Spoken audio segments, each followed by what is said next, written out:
was special in terms of the cast and crew together, because it just felt so right and everything just fit. But I didn't know that it would be as beloved and become such a classic after its time, because a lot the TV shows don't really do that.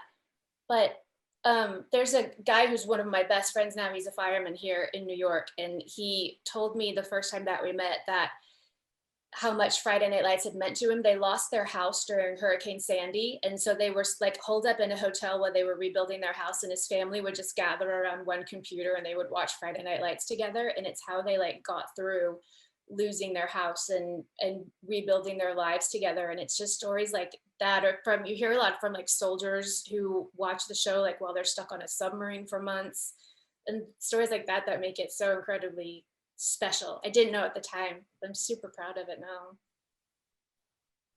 I remember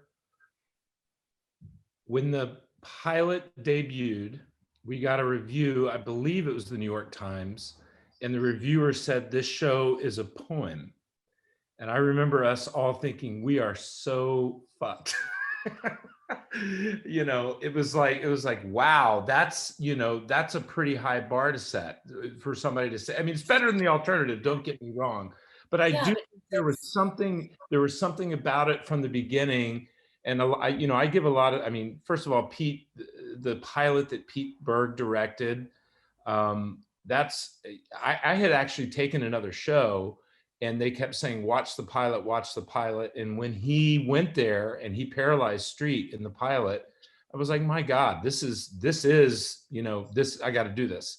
So from the beginning, Pete set that tone. And then Jason, I mean, one of my favorite episodes is that scene, is in, I think it's the second episode of the series, right? With Saracen out on the field and Coach. And he's like, you got to find your voice. You got to find your voice.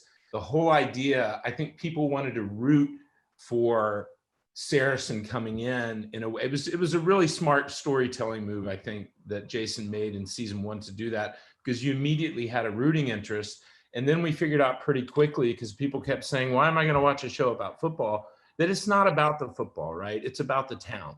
You know, that's why Deviltown became, you know, sort of the signature of the thing, because it really was about that. You know, it was almost more fun to do the scenes at Applebee's, you know, or the aftermath of the games. I mean, the games are great, don't get me wrong, but it became about this community in this town.